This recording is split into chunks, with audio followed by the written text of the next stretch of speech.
Well, hi, we're here in St. Joseph, Minnesota on the east side of town.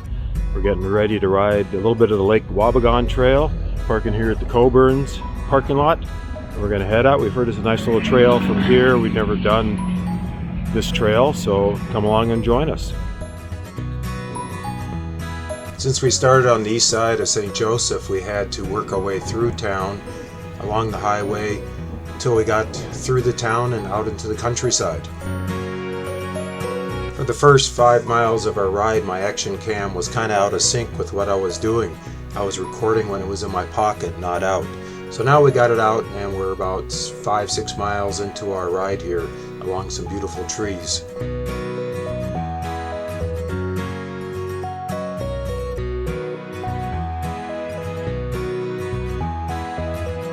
We had ridden the very northern part of the Lake Wobegon Trail about 4 years ago, just up by Alexandria and Osakis.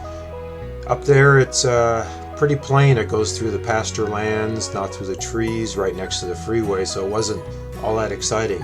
I'd heard this section from St. Joseph out to Avon was much nicer, and it was indeed, going through the trees, wetlands, some ponds, very scenic. You didn't hear the freeway, so it was very enjoyable.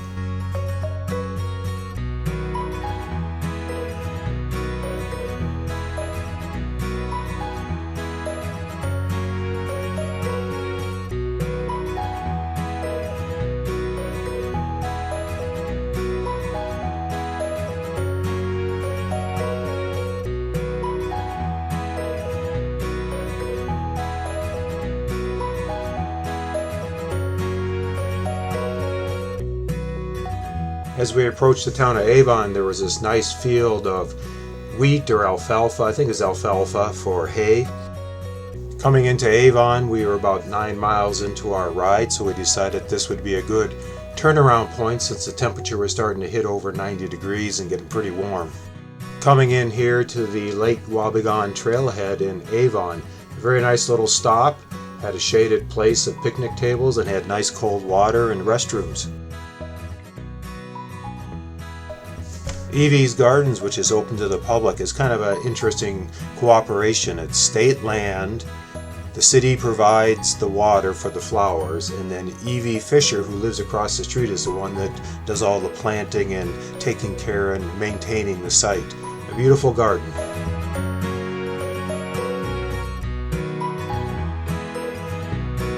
Well, we're just turning around from the town of Avon. It was 9 miles out here. We decided what a good point to turn around. Nice little park there to rest at, kind of cool down.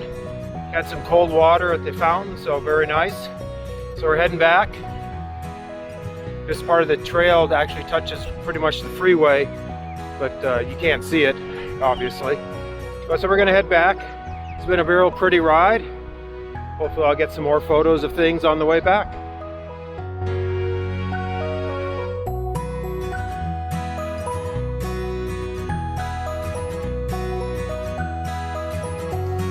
Luckily, with the temperatures getting really warm into the 90s, there was a wind and a fair amount of the trail was shaded, but there were some open spots that were really sunny.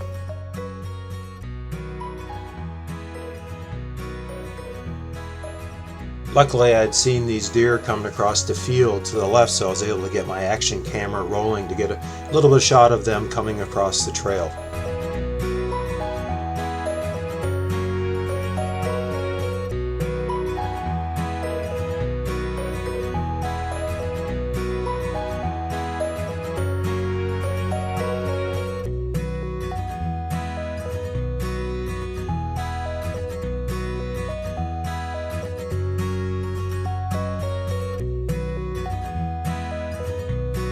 The trail does go through some lush forests along the way, and inside those forests there's lots of ferns. I'm not sure that you can really see the ferns in this video, but trust me, there's a lot of ferns out there.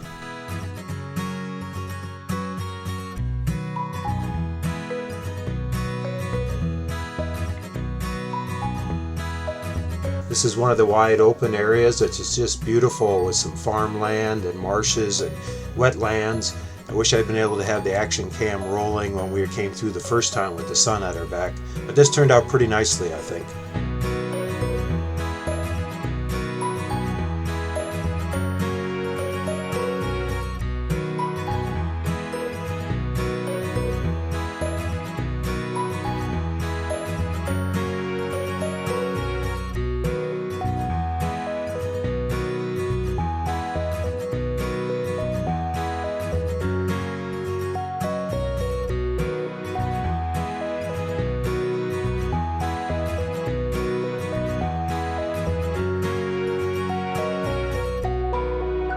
This is the site of the Collegeville station that was built in 1879. It served the Abbey of St. John's and the St. John's University for many, many years until it was discontinued in 1997. The land was donated over to Stearns County in 2001. It was the St. Paul and Pacific Railroad that used to run on these lines. This section of the trail was a slight decline, really nice and smooth, and a little bit of wind behind us, able to move along fairly quickly. We decided that Julie, with the heat, wasn't feeling all that great, and I would just continue on to get the car and come back and pick her up at the St. Joseph trailhead. Getting to the very outskirts of St. Joseph, you can see the water tower in the distance there behind the trees.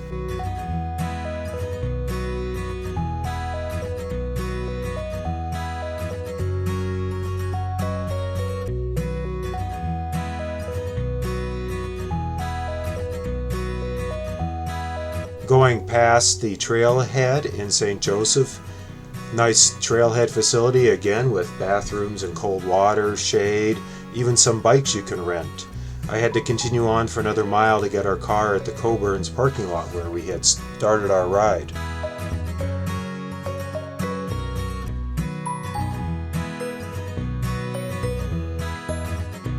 Well, we're back in St. Joseph. It's going to be about 18 miles and change, maybe 19 from where we started on the east side of St. Joseph. We started about a mile from the trailhead, mile east of it. So there's a really nice trailhead in St. Joseph. It would make it more of a 16-mile adventure. It's a beautiful trail between St. Joseph and Avon. Not very much uphill or downhill. Beautiful in the trees. Come out and give it a try. The Lake Wobegon Trail in St. Joseph, Minnesota. Well, rolling into our parking spot here at the Coburn's on the east side of St. Joseph.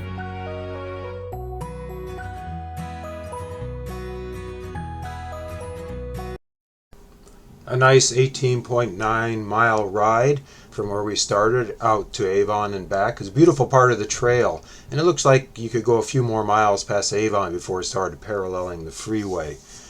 The Lake Wobegon Trail is about 43 miles long from St. Joseph up to West Union, and then from there it hooks to the Central Lakes Trail that goes all the way to Fergus Falls, so you could actually ride 103 miles. If you're looking for a nice little day ride, not too far from the Twin Cities, I'd recommend going up to St. Joseph and trying this part of the trail out. Enjoy! As always, thank you for watching our video. Like it if you liked it. Please comment and subscribe below. We'd love to have you subscribe and come along with us on our other adventures.